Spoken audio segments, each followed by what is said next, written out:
Once you give up the attachment to the known, then every moment is fresh. Life is such a beautiful teacher. No matter how big are your wings, the gravity will one day make you land. Often in life, what has worked for you once is bound to become your limitation if you overuse it.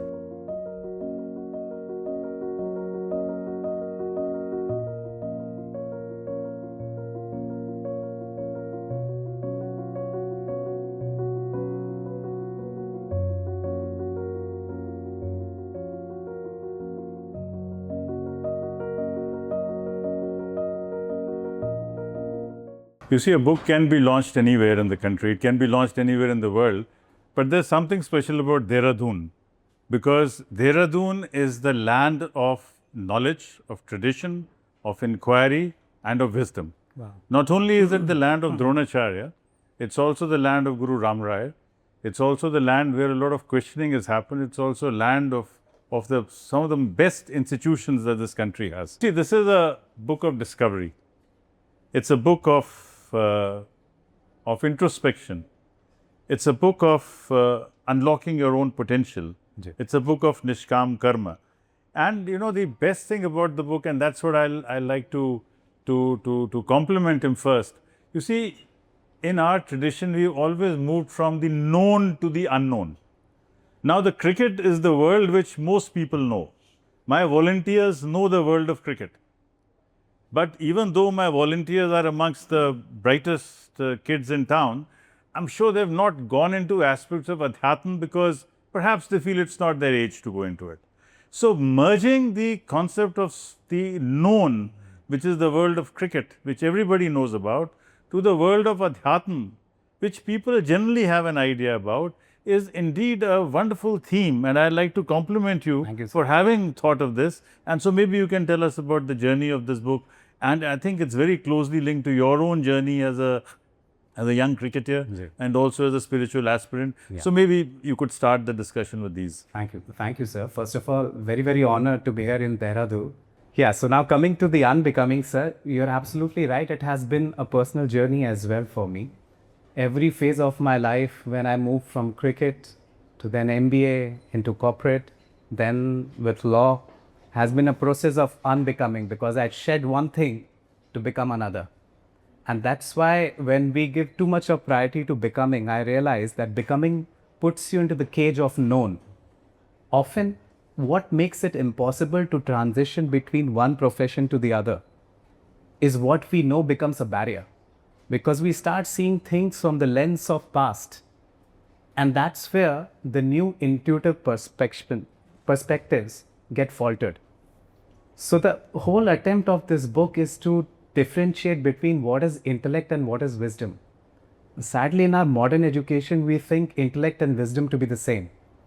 But intellect is simply our cognitive ability to comprehend a subject, memorize it, and make it a part of your daily experience. So somebody's resume is their intellect, what they have already experienced in life. And wisdom, on the other hand, if you see, intellect is something people are born with. Cognitive function, some people have a very high performing cognitive function. They can see something, learn and memorize it very quickly. Some people might be born with a low cognitive function. But wisdom is universal. It's not something which you're born with. It requires you to become a seeker, come into the present moment to experience what it has to offer to you. And often, in order to seek wisdom, what comes in between is our intellect. I know. When we see the present from the lens of I know, we restrict the fresh perspective, the intuitive values that the present moment has to offer. It's almost like coming into the moment and looking for color green. Now, if I've come into the present moment and I'm seeing it from the lens of my past or in anticipation of how it should be, I'm never present to what the present moment has to offer to me. So if I'm looking for color green, I'll miss the blue, I'll miss the red, I'll miss yellow. And because I could see only two greens over here, I'll be discontent as well. So look, what all things is a product of my own imagination and how I'm putting this state of being discontent in this present moment. So the idea was to just explain the journey from the known to the knower in us.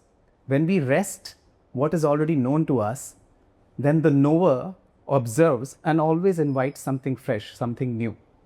And this is the only way to prevent the burnout also in our career. Because when we rely too much on what is already known, you would see people work in one profession, I'm talking about the private life, for very long because they're too attached to the known. The comfort with what you already know naturally obstructs the knower in you, the observer in you, to learn something new. So that was the objective. No, I think it's a very deep insight that, you're so comfortable with the known. And when you're very comfortable with the known, you don't want to explore the unknown. And that's what artists do. That's what thespians do. That's what critics do, that we try to move from the known to the unknown. There's one thought which came to me, Kartik. That is, you see that both in the case of Siddharth, our protagonist, and in the case of many people, only when you reach the very top, only when you get hubris, do you fall. And only when you fall after hubris, that you begin the realization. Does it mean that a person who's been mediocre all his life has no chance of realization? Is a fall from Mount Everest very important, or can you also do it at 3,000 feet? You can do it at any stage of life because the notion that I'm a mediocre is also a notion which you have to delete.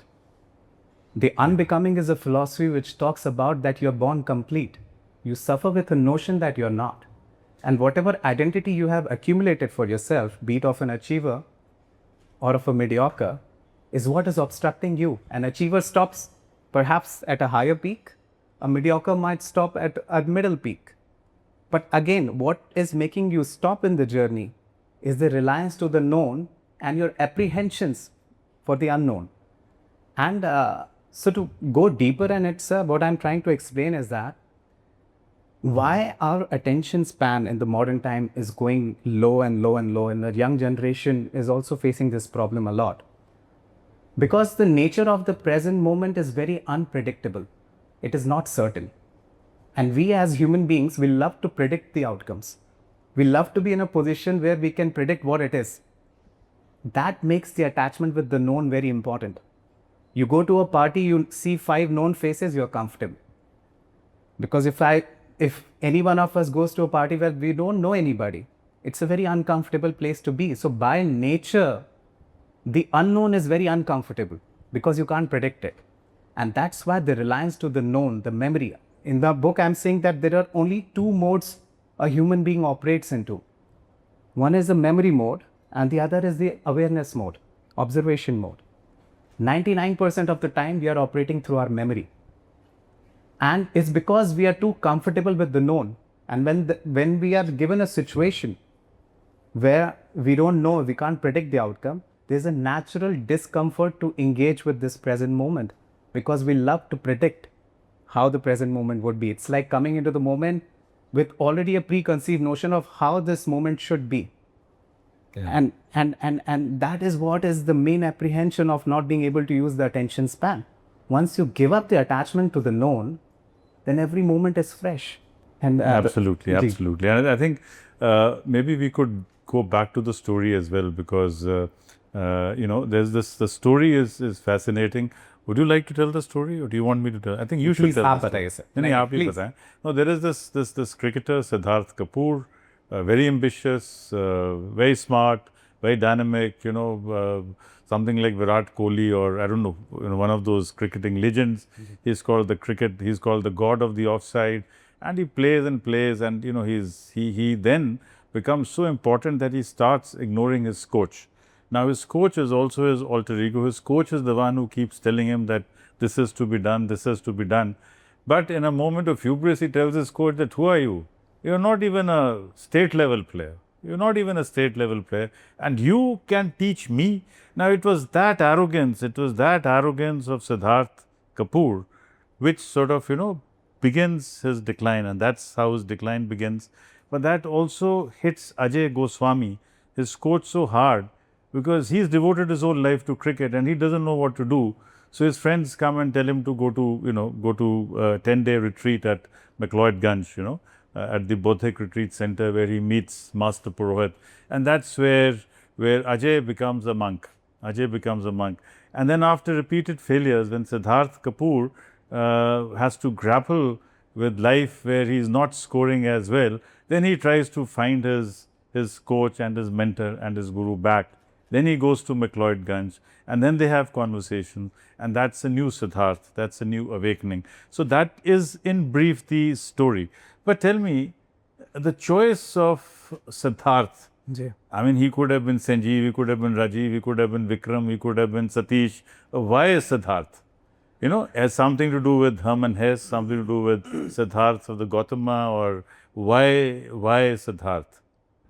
So you've rightly mentioned one resonation with the Gautam Buddha journey, because his journey was also of the unbecoming. He tried many methods, none of them worked. And when he gave up everything, everything came to him. So the objective was the same. And as you've rightly mentioned, there are two characters in the book. One is in the pursuit of achieving the perfection. Now the journey of perfection starts from I know. That's where he faltered. And then the life humbles you. It's like life is such a beautiful teacher. No matter how big are your wings, the gravity will one day make you land.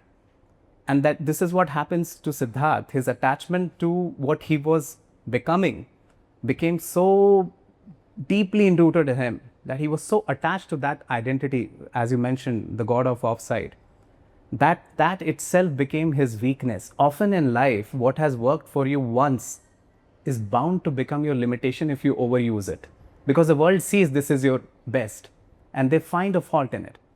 And then your attachment to not give up and discover something new. So what in the book we are also talking about, that what is a sportsman going out of form, or even for that matter we can relate it to our profession. A writer suffering a writer's block is nothing but the attachment to the old ways that has worked for him. He's not allowing a fresh perspective to come in. This is what happened in sportsman's life as well. So in order to pursue that perfection, the journey talks about, it's not about accumulating, acquiring new things. It's about dropping those notions that you're accumulating, which is stopping you to become perfect. So it's about what all things you drop in order to reach that state of perfection. And similarly, the other character becomes a victim of failure, as you've rightly mentioned. And he goes through existential crisis because he is in his late 50s. He's not studied well. The only thing he has done was coaching. Coaching, yeah. And because he'd been humiliated on a national platform, he's too scared to go back to the stadium and do the same because he's too scared to face the people. Now, through this existential crisis, he's questioning what is the purpose of life. And through that, so if you see both the characters, one is on the path of the Karma Yoga.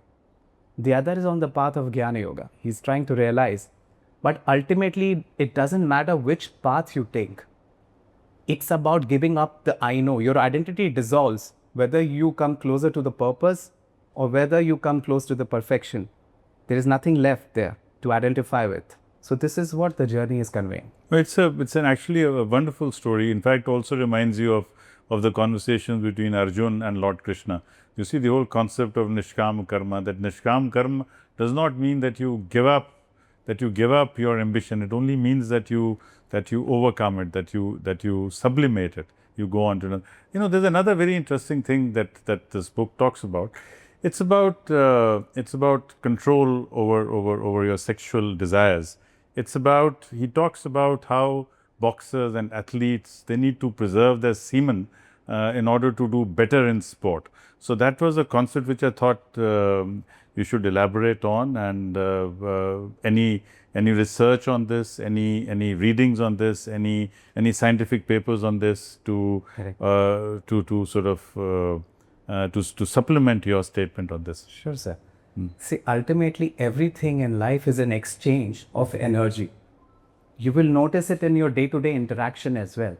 Sometimes when you're interacting with a person, it only makes you feel good about yourself. You feel elevated.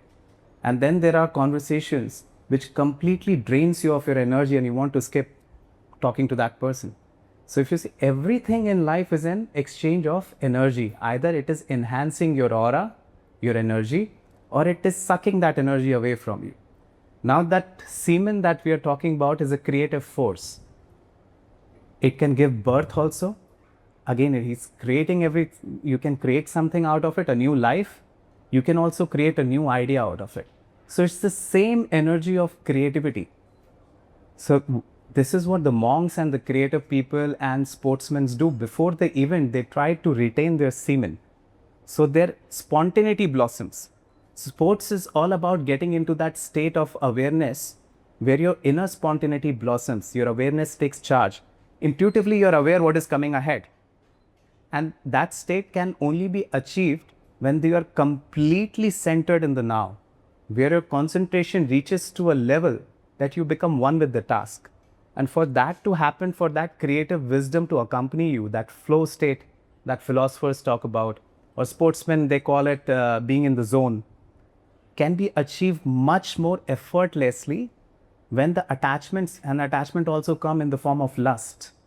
When we are not channelizing this creative force for creative ideas, it can be used for reproduction. It's up to you how you use it. There is no right or a wrong way of using it. But creative people do use it for their creativity. Okay, that's a good insight into it, and he especially mentions about boxers and athletes. Now, you see, there is finally what happens is there are many conversations, and I would strongly suggest that you should pick up a copy of the book, get an author's signature, so that you can delve into it more deeply. The point is that at some point of time in this book, both Ajay and Siddharth, they talk about setting up a new sports culture in this country. Yes. Because, you know, what has been happening is that you either have sports or you have spiritual salvation. And nobody has really thought of, you know, of breaking this binary. So, would you tell us about the ultimate Guru Dakshina which Siddharth wants to give Ajay? Ji. So, this has come also from a very Advaitic perspective of reading the energy. So, in this book, I'm talking about stillness, the chapter Rest in Action, which is a similar concept Patanjali has spoken about, which is called skill in action, yoga. So, Rest in Action talks about these two energies. One is the stillness, which is a silent observer present in each one of us. And the other is Shakti, the creative force, which is giving birth to every moment. So, if you see, this stillness is the same energy Advait talks about, the Shiva energy. The stillness, the silent observer in each one of us, which is not engaging, is detached, is simply observing that stillness part. And on a spiritual path, many people embrace the Shiva, the stillness aspect of moksha. They ignore the Shakti, the creative force which comes, which you can immediately take into action. So, all I'm trying to say through the book is that the completion is in the union of Shiva and Shakti. If you see perfection in any action, sports, music, art, culture, even in your day-to-day functioning, where you land up to a very creative idea, a decision, is a union of Shiva and Shakti. Shiva is the silent observer, and Shakti is this creative force, this action, that energy. And any action, let's take example, if there is a professional dancer here, she can tell you that the grace in her movement come only when there is stillness in it. So, when you invite stillness in your movement, that's when you reach a state of perfection. So, if there's a classical dancer, she will tell you if there is no stillness in her move, it would be a very restless action. Same is true with the boxer, with the martial artist. What brings power and intensity in their moves is the stillness. If you're not still in a fight, it will be a very restless action. You would have seen people fighting on the street. It's a very restless fight. So, what brings intensity and power or perfection in sports, music, art is when you invite your stillness in your movement. So, this is what the book is inspiring, that it is possible to be spiritual in your materialistic pursuit. When you learn these two energies and when you know how to unite your stillness and movement, that is when you can reach a state of perfection in any profession. That's the message. In fact, I would suggest that all of you can think of questions which you might like to ask him, because these are the last one or two questions that I'll be asking. You see, Master Purohit is the person who trained or under whom Ajay took the monastic vows, and he was cast in the tradition of Buddhism, Mahayana Buddhism, if I'm correct. Absolutely. But Ajay is more familiar with and is more comfortable with Advait, right? So, of course, it also means that you are comfortable with both. That's why you could bring in these characters. But how is the subtle difference between the between the cosmic understanding of Mahayana Buddhism Correct. and Advait, you know. It's a very, very similar school of thoughts. Even the Mahayana Buddhist tradition is an Indian school of thought. It went from Nalanda. Nagarjuna took it to Tibet. And thanks to the geographical location of Tibet, it got preserved because Nalanda was burned in India here. And it was only until Chinese invaded it and they came for an asylum to India that they discovered that their originality, their ethnicity would be lost if they don't spread this wisdom, to unite this culture and spread this wisdom to the world and also invite people from all across the world to get interested in Buddhist philosophy. That's when this wisdom again came into the forefront. They are very similar in nature. The only way they differ, and they've been debating, Shankaracharya and these Tibetan Lama, from many centuries, they've been debating about who's right. And even their examples are very same. I mean, in Advait and Tibetan Buddhism, both places you will find the snake and the rope example. And the only place they differ is their explanation of enlightenment. Sadly, people who got enlightened in both the lineages, they had no desire to debate. So the debate was always in the middle management. And so the only place that they differ was that Advait believes that only Brahman is permanent. They believe in the concept of Aham Brahmasmi. And everything is impermanent, it emerges out of Brahman. Tibetan Buddhism neglects even the Brahman. They talk about a concept called emptiness, where they feel even the Brahman is impermanent, the emergent phenomena, the observation phenomena. That is, it exists only till the time there is a perceiver. So that is the only distinction between it. Ultimately, both the school of thought teach the same value which Lord Krishna taught Arjuna, which is detachment. Now, in our modern society, people scare the term detachment. They feel it's for a monastic life or for somebody who has given up or taken renunciation, as you rightly mentioned. But detachment is the superpower which Krishna was trying to tell the Arjuna. Detachment simply means absence of fear and greed. That's it. What takes your attention away from this present moment is either the influence of a fear or a greed. In the book, I have taken example of cricket. So from cricketing perspective, from a batsman perspective, if I tell you that how a batsman loses his connection with the present moment, if he's batting good and he's in the moment, if the fear comes in, he gets influenced by it, he'll immediately think of the outcome. What if I don't score a century? Maybe tomorrow I'll not be picked in the team. Now, half of his attention has gone to the outcome, half is with the task. So it will not result into a state of perfection. And this is very similar, the greed will also do. If you are batting well and if there is an influence of greed, you will go predetermined. What we mentioned, we try to impose our desire in the present moment. You might come up into a notion, okay, next ball, I'm going to step out and hit it at the long off. Maybe the bowler will not bowl you there. But that greed, that attachment to execute what you want will not make you see what the present moment is. You're imposing your desire in it and you get slipped. And that's when a mistake happens. So ultimately, what takes your attention away in our society in any nature of work is an influence of fear and greed, and they are very complementary. Fear and greed are exactly same. Come to look at it, what are we most afraid of? Things we are most attached of. You work on your greed, you'll become fearless. There's nothing to fear about. You work on your fear, there will be no greed. So the state of perfection can come only by practicing detachment. And detachment simply means absence of fear and greed. Because then there is nothing there. Maya has only two weapons, fear and greed, to take you into this illusion and away from the reality, from the present moment. So this is what the concept is, both Buddhism and Advait talks about. And in my book, I'm trying to give a more practical approach to it by the concept called rest in action, where I'm trying to tell that our five senses are designed to interact with outside world.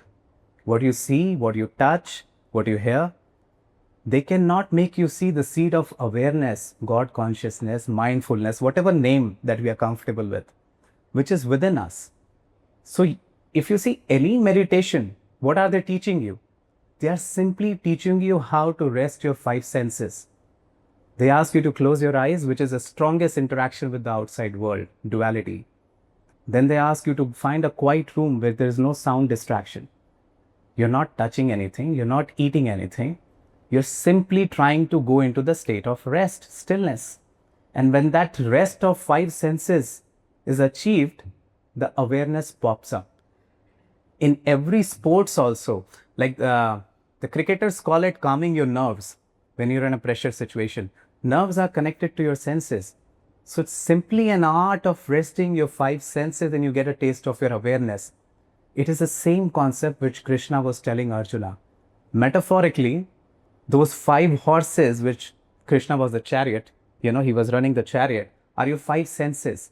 And Krishna is the consciousness. So when awareness is sitting on the driving seat of your five senses, it knows which sense to engage in an action and which to put at rest. That is when you achieve that Krishna consciousness, that state of perfection. Because if all five senses are active, it's a distraction. Like for an example, for a cricketer, sound is a distraction. 80,000 people shouting his name. And he has to watch a ball coming at 140 kilometers towards him. So the only way to do it is that when your state of awareness is heightened and you learn the art, they learn it through practice of resting your five senses so that awareness can take charge of your five senses and of the situation that you are in. So that's the concept which is being... No, I think it's very well explained.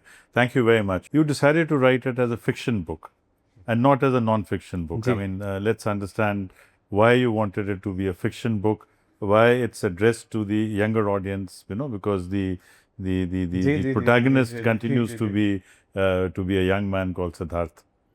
So, sir, there are different concepts that I myself went through while writing this book. I would say the book acted like a guru to me. First thing that I learned was the difference between trying and being. Trying, no matter how smart you are, has an element of pretense in it. Because you're trying, it is not coming from an authentic space, organic space of your being. And being is that effortless state when you're not imposing a desire. Again, absence of fear and greed is where the authenticity and creativity meets. And in my case, I used to take out time, 6 a.m. in the morning, that I'll start writing first thing in the morning. And there were moments when I was trying to write, I could not move beyond a paragraph. And it felt so much of an effort to me. And I felt like, how would I complete this book? And I used to, in that agitation, I used to leave writing there. And suddenly, in my own experience, what happened, I was under a shower and the book started flowing. So I stopped it there and then. I wrote it on my mobile in the washroom for 1 hour and then copied it back, because I also realized if I was not writing it there and then, I used to lose the grip of it. And a similar experience happened when I was driving. The book started flowing. So I would park the car side of the road, write it on my mobile, and again copy it back on my laptop. And this became a question: what is this state of being, we can say, which I'm not able to choose at my will? It's almost like it is choosing me. And when I'm trying, it's not happening. That's when I wrote the first thing in the book, was the difference between trying and being. Now I realize what was that science, because what happened was, when I was under a shower, the tactile sensation of water dropping on your skin, no matter how self-consumed you are, the first drop immediately grounds you into the present moment. So it was an art of coming into the moment empty, like a beggar, and the wisdom starts flowing. So the shower experience taught me that. And similar So was... basically, you have to be a receptacle. receptive. You have to be a receptacle. So the main philosophy, sir, is that we are not the doers in life. As much as importance we like to give that I did this. And this is precisely what the Gita says, that Correct. the moment you realize that you are not the doer, Absolutely. you've sort of achieved it. You're simply a medium for things to happen through you. Maybe you're a chosen one in that profession. And when you act like a medium, what is a medium supposed to do? Come into the moment and let the moment speak to you. You're a medium, you're not a doer. And all the stress and anxiety in the society comes when you identify that you're the doer. Because then you feel the outcome is based on you. And that is where the attachment, the fear, the greed and everything steps into. If you just believe that you're a medium, you will naturally work on your attention span, because for a medium, what is required? To receive. Yeah. For receiving, you have to come into the moment. So the caption of the book, which says that let life reveal its purpose, is simply saying that only we can fail ourselves. Life never fails anybody. We are never available for life.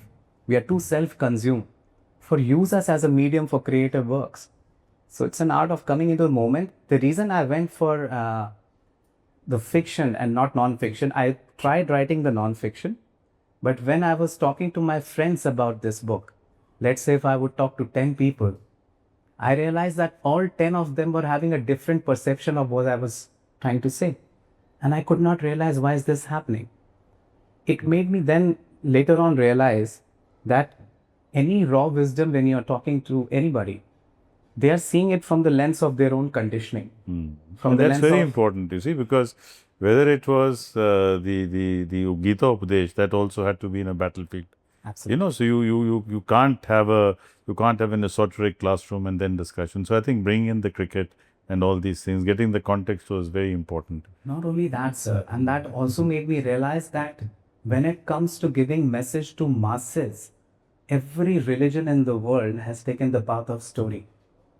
See the Krishna and Arjuna story, or the Siddhartha story of Gautam Buddha, or the Jesus story of the Prophet Muhammad story. Because then when you're trying to teach people godly attributes, you have to give example of life. That's when people can imbibe something. If you are simply presenting raw wisdom to somebody, they will see it from the lens of their own conditioning. And it's almost like a cherry picking then. Whatever is comfortable. So you're giving them cold coffee instead of full cream milk. Yes. Friends, you know, the other good thing about reading fiction, and this is in the nature of a comment, something I enjoyed. You know, we've forgotten that it was 10 years ago when the note was demonetized. So we don't hear of 2000 rupee notes now. Now the reference to a 2000 rupee note tells us the time when this story was written. Then you have references to these, all of us who've been to Calcutta, remember those cabs, those black and yellow cabs. So there are these interesting references. So that's what I complimented him for, that, you know, when you write a fiction book, you also bring in some things which lighten your mind, you know, because if if the entire book is like a philosophical aphorism, it may be difficult, but then in between you get these little breaks with black coffee and with yellow ambassador cars, which are called ladybirds. So I think, friends, it's been a lovely conversation. Let me compliment you, Kartik, for an absolutely wonderful thing. And I'm sure, as Rashmi also told you, we look forward to a sequel.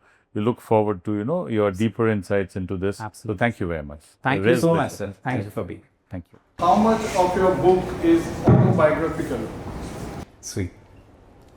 So I genuinely feel that the writer is the sum total of his own experiences in life. So a lot of learning was my own learning, which I tried to use it in the form of a fiction to explain those concepts. So everything, because you can't write anything beyond what you have not experienced yourself. So I would say a lot of it.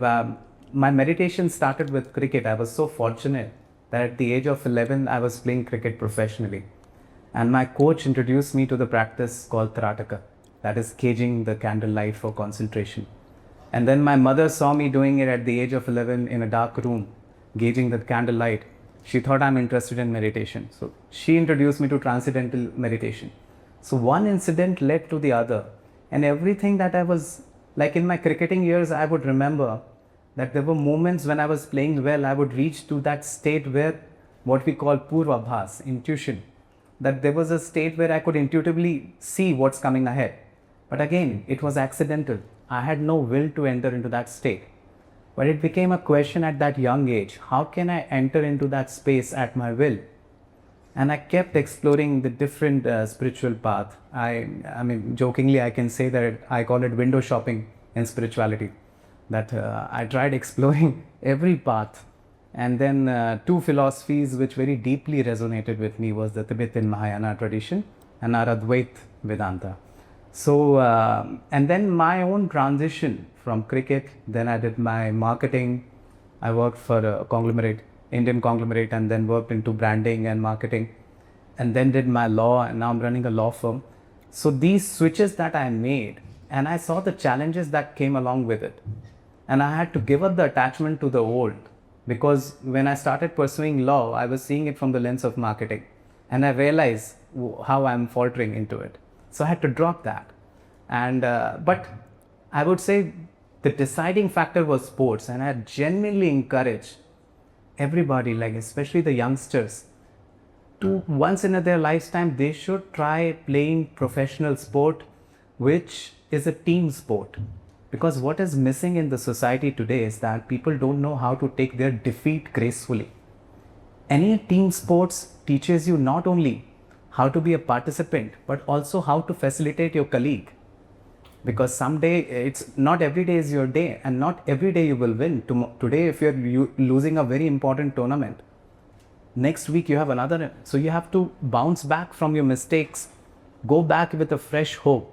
So sports teaches you how to take your defeat gracefully, which is missing in the modern world.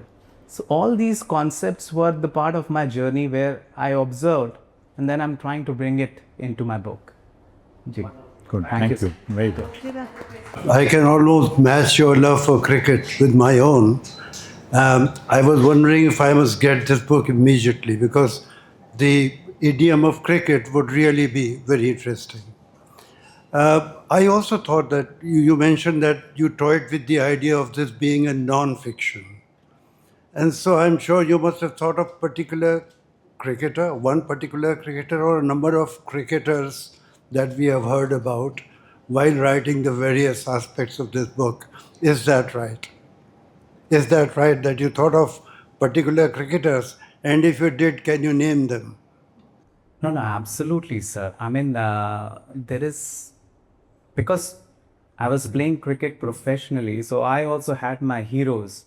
Be it the Sachin Tendulkar example of how he was faltering playing outside the off stump, and in one inning he decided not to touch any ball outside the off stump. He scored a double century without playing a single stroke outside the off stump. He played all his shots on the leg side and the middle. So that was a commitment, and as a young cricketer, I was learning through it. And not only that, many greats have become victim of their own attachment. I would not like to bring about anybody's limitation here, so I'm little apprehensive, because I learned from their mistakes in taking names. But then this is a part mistake. I genuinely feel that people who are most successful in any profession are the ones who have who have made maximum mistakes, who are not afraid of making mistakes. Because the apprehension to make mistake will never let you grow, will never let you commit a mistake or to learn. So yes, not one cricketer, I would say many cricketers. Sachin I named because of that one inning where his commitment and discipline, where he was seeing that his favorite shot, which was the cover drive, he was nicking the ball outside off stump, and he was apprehensive of it. Later on, because I started writing book in 2020, and later on Virat also became the, similar thing happened with him also. But it was much later, because I had already written about it in the past. But every cricketer would relate it. I mean, you make any professional batsman read it, and they will realize that there was a point in their life they were too attached to their, like Sehwag was attached to his square cuts, and there were moments where he was faltering with it also, and then how he overcome. So not one, many I have taken as an example. To a book by J. Krishnamurthy, which he wrote in 1955, and its title was Freedom from None. Wow. That was not fiction book, but this is a fiction book. But I find correlation, quite brilliantly, that how the similar theme could carry it forward. And one thing you spoke about, that not having fear, so that fear of unknown was also quite highlighted then, that how do you overcome the fear of unknown? Here you are trying to dissolve yourself, you are trying to go deep within, and you are trying to unbecome. But at some stage of life, you need not have any fear of unknown. That is what the real success lies. So your comments on this. Thank you, sir. No, ultimately, sir, everything that I'm talking about, and I would not want audience to take this high philosophy along with them that I'm speaking here. I will make it very, very simple. Everything is about awareness, your attention span. Every solution lies there. If you're engaging, like we talk about karma also. So in Advait it is said that, and the Krishna was also telling, that the only way to burn a karma is to become total with your action. And that being total can happen only with attention span, when you are seeing the present moment without relying on your memories. So as in the beginning where I spoke about that a human being operates only out of two modes, memory mode and the awareness mode. 90% of the time what is happening is that there is an outside stimulus, an event, and our memory loves to give an answer. If you see, every bad tendency of a human behavior is connected to over-reliance on the memory. Judgment, for me to judge anybody out here, I would need a past reference, correct? So again, I'm connecting. Maybe there might have been a bad incident in my life. A person with a certain appearance might have cheated me. Now, today that person is not there, but if I find somebody similar, I have a notion to be scared from that person. So that judgment is coming from the space of me relying on my memory and taking help of my memory to answer. So what happens when you're trying to find a solution of the present moment from your past? There is always a gap. And we become victim of it, all of us. I also struggle with it. So everything boils down to your attention span. If you are attentive to this moment, there is no place for fear or greed. You will naturally be 100% centered in this present moment. Everything comes when you lose this moment. I have explained intuition and thinking both in my book. And the concept that I'm talking about, from intellect to wisdom, if you can be with me, I can explain that thinking and experiencing don't happen together. Right now, if you see, many of us, maybe we are not in the present even now. And why?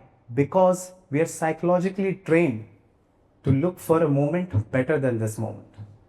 Even right now, we are searching, we are not engaging with this present moment because we are in search of a moment better than this moment. But that becoming that everybody talks about is the outcome of these collection of present moments. So when you're not engaging with this present moment, what kind of a becoming you are creating? So this is what the message of the book is, that everything now, even the quantum physics is saying that time is an illusion, the emergent phenomena. But I will not go that far. I will say time is a very experiential phenomena. How two people experience time is very different. Two students giving same exam of 3 hours will experience time very differently. One person might feel that, okay, there was a lot of time, I finished my paper in 2 hours. The other might know all the answers, but still struggling at the last moment and would experience that it was not enough time. When you're talking to your best friend, you will have no realization how the time has passed. Because any action that invites your 100% attention in this moment, experientially I'm talking about, not existentially. Experientially, the concept of space and time fades away with attention. You have more time to respond. When people say that Rohit Sharma has a lazy elegance, it appears he has more time than other batsmen. It is absolutely true, because his attention is trained in that action of batting in such a way through practice that how you and me will see a 140-kilometer ball coming at our face for that pull shot would be very different than how he is seeing it. He has more time because he is more engaged into that action. And similarly, the time that you spend here on this planet, the moment you go out of gravity, it changes. So time is a very experiential phenomena. When you're not engaged with it, it moves very fast. The moment you start engaging with this present moment, time experientially slows down for you. This is what the message is. It's all about, all this philosophy is very good. But ultimately, for your own health, for your profession, for your purpose, only tool that is required is awareness, the attention span. Thank you. I just wanted to ask you, you said that fear and greed are the two sides of the same coin. Now, especially for the youngsters, fear I understand, of course. But if you don't have the greed to explore then how do you go from one place to another? I mean, like yourself, you must be having that greed also in you. Even my character had it. That was a journey. I see that, I genuinely feel that self-realization is more accessible to people who are more self-centered because they're taking themselves very seriously. That's the journey. So it all starts from introspecting your own self. If you're selfish, you're taking yourself seriously, life, this is what I was telling ma'am also, that if you see, life is so intelligent. Every episode of your own life is a life's conspiracy to bring you closer to yourself. Now, what she was asking me is that there are only two ways. Either you be reflective enough to work on yourself. If not, for most people, it happens through a rapture. Life brings such a sad event in your life that whatever attachments or vision you had, there's no option left. You have to drop it. And then you become aware. So like you mentioned that, so there are only two ways to do it. One is, and life is always working in our interests. That one bad thing that happened to us now, 5 years down the line, when you connect the dots, you will realize that was the most beautiful thing that happened. But the realization happens much later. So life is working in the interest of everybody present here. And very intelligently, it plants events in our life. And the goal is to bring us closer to ourselves because it's a very lonely journey. Self-realization, the word, there is a self here. We try to find meaning outside through profession, through how the world is validating us, everything. But that seed of completion, the idea of self-worth should always come from within. And if you are ignorant about it, need not to worry. Life will teach us how to go within by bringing such events which will naturally force you to reflect. And how open you are to the events of life, that decides how much you will grow, how much you'll realize and give importance to your own inner journey. That's it.